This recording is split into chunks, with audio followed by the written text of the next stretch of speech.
Ya estamos con Roberto Granda, periodista y presidente del Club de los Viernes. Es abominable, es increíble, es vomitivo, es asqueroso lo que está sucediendo en Cataluña y lo que permite el gobierno de Pedro Sánchez que suceda en Cataluña. Me estoy refiriendo, evidentemente, a esas amenazas, a ese acoso, a ese apedreamiento del niño de 5 años de Canet del Mar, también de su familia. Esto es algo que en un país serio, un país normal, un país que se dice democrático y desarrollado, como no lo es España, en la España de Pedro Sánchez, pues esto no sucedería. Pero evidentemente aquí, Roberto, se permite eso y además es que hemos visto cosas verdaderamente infames. O sea, la generalidad potenciando, promoviendo, aprobando lo que está sucediendo. El jefe de los Mossos separatistas diciendo que hay que aislar a este pobre niño de 5 años en un aula por matar el idioma catalán. El defensor del pueblo, Ángel Gabilondo, y todo el gobierno de España, de PSOE y Podemos, silenciando este asunto. Es decir, es verdaderamente vomitivo. Por desgracia, el culpable es el más inocente y es el niño de 5 años que tiene que andar sufriendo esto.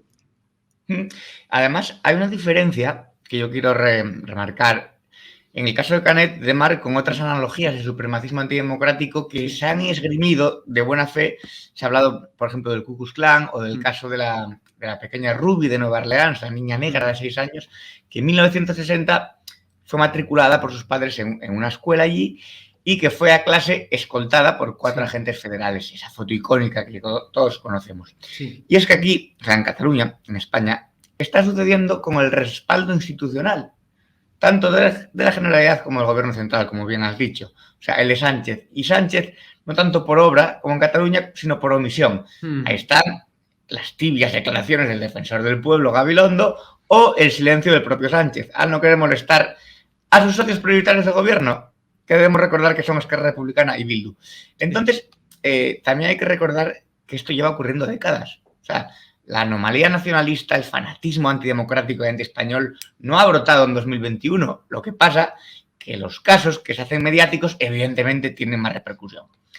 Lo del niño, sí, es asqueroso, porque además el Tribunal Superior de Justicia de Cataluña ha tenido que ordenar que se proteja la intimidad del menor y se garantice su seguridad. Pero ya han filtrado la canallesca nacionalista en redes, el nombre del padre, de su negocio, en un pueblo de 20.000 habitantes. Entonces, yo creo que lamentablemente es cuestión de tiempo que se tengan que marchar de la localidad y probablemente de Cataluña, que es una comunidad fallida.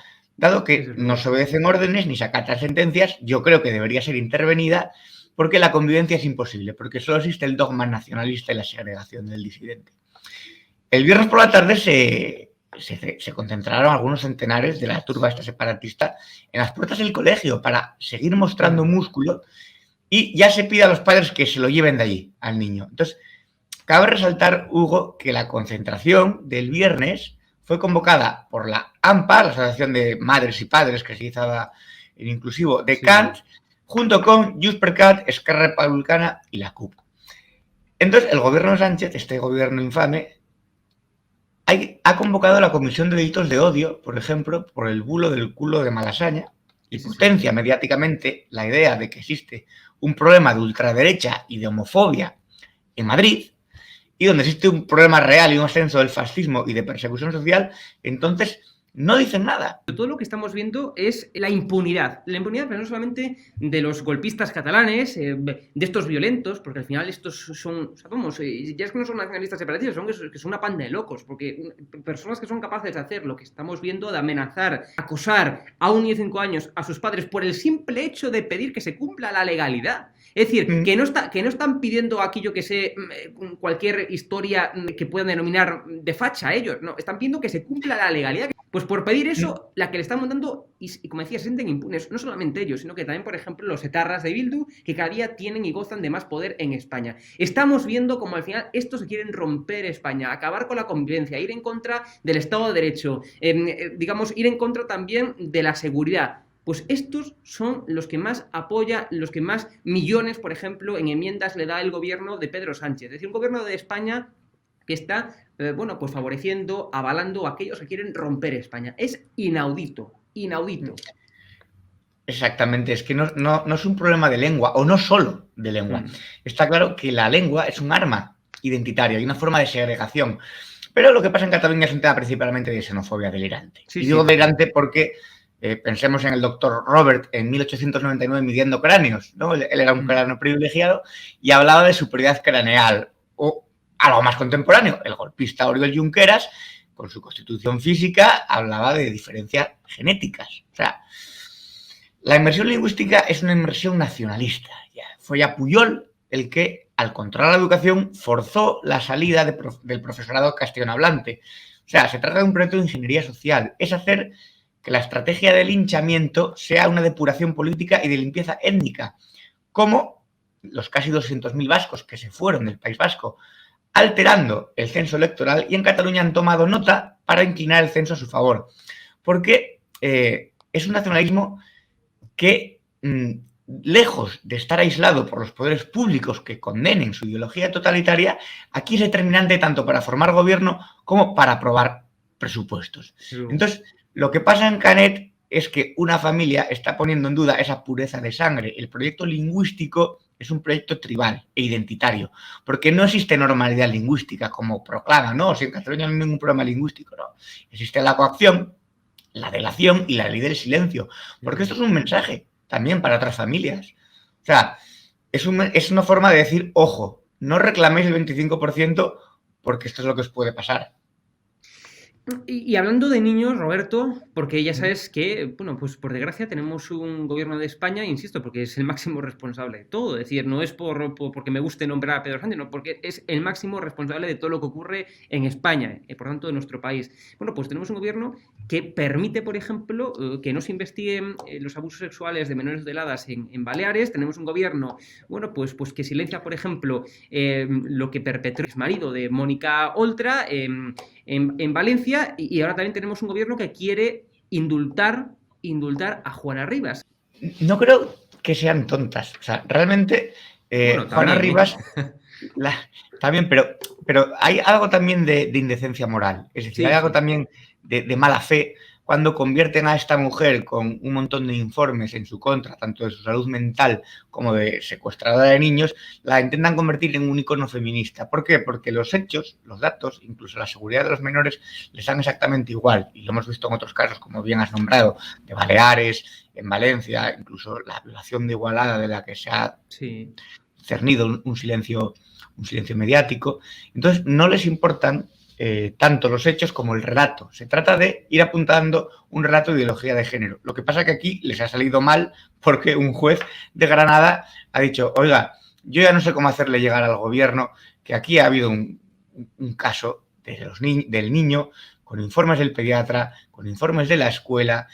En Italia se han dado informes también de Juana Rivas, viendo que estaba desprovista de sus facultades mentales, y se ha usado a esta mujer para seguir vendiendo esta infame ideología de género. Exactamente igual que pasó con el 8 de marzo, por poner un ejemplo. Entonces, lo de Juana Rivas, evidentemente, es gravísimo, es motivo de división en un país normal. Antes hablamos de países normales, pero es que España yo creo que es una anomalía democrática.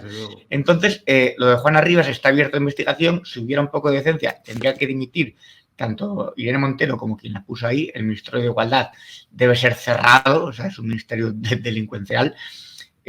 Ha ocurrido con anterioridad, por ejemplo, que se han inventado un caso de acoso sexual en el trabajo a Calvente, al exabogado de Podemos, simplemente porque era un hombre incómodo, porque estaba investigando ciertas cuentas, y se han inventado un caso de acoso sexual. Entonces, lo de Juana Rivas lo sabían, es probable. ¿Y qué pasó? Que simplemente les interesaba, incluso con el conocimiento ese, se ha concedido un indulto parcial para hacer de ella una bandera, una mártir, un símbolo.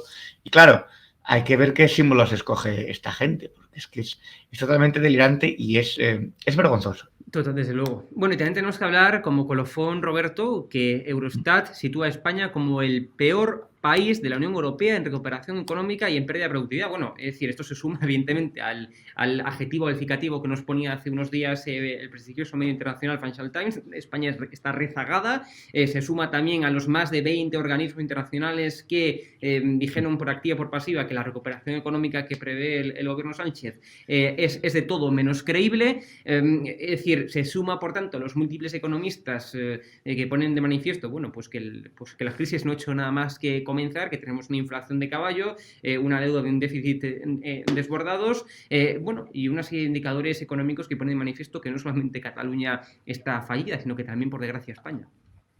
Claro, hay que entender además que con todo esto que nos ha ocurrido desde el 2020, con una de las gestiones más catastróficas y con un gobierno con gente tan inepta, los datos son deprimentes precisamente porque el socialcomunismo no ayuda al progreso de los países. Por mucho que aquí se autodenominen coalición de progreso, lo que hay es una deriva hacia la miseria, hacia la precariedad y el debilitamiento democrático y de las instituciones. Cuando hay algunos cándidos y que dicen, bueno, por ejemplo, es que el socialismo, el comunismo, es una buena idea mal aplicada. No, partimos de un error de base. El comunismo no es una buena idea. O sea, colectivizar los medios de producción, quitarle la propiedad a la gente, es decir, robarle su propiedad privada, que es uno de los garantes de libertad en la Europa y en el mundo contemporáneo, sí, no es una buena idea mal aplicada. Es una teoría fallida, que en la teoría falla y que en la práctica además se suele tornar criminal. Entonces, en España, bueno, hay una ministra de Trabajo que pertenece al Partido Comunista y que es abiertamente adoradora de Fidel Castro. Cuando murió Fidel Castro puso un tuit muy lacrimógeno y participó en homenaje a Hugo Chávez y demás, con un gobierno que está simplemente a perpetuarse en el poder, cueste lo que cueste, y entonces las víctimas principales de esto son los ciudadanos y son los trabajadores, sobre todo. Y lo que hace falta, además, aparte de las reformas económicas, es las reformas ideológicas, o sea, dar la batalla cultural, cambiarles el relato, las leyes ideológicas derogarlas también, la ley de ideología de género, las leyes estas que se están haciendo, incluso la connivencia con los nacionalistas, intentar aplacar eso, porque si no, no va a cambiar, si no se cambia también si no se frena, digamos, al rodillo cultural de este tipo de marxismo cultural, el rodillo ideológico que están aplicando.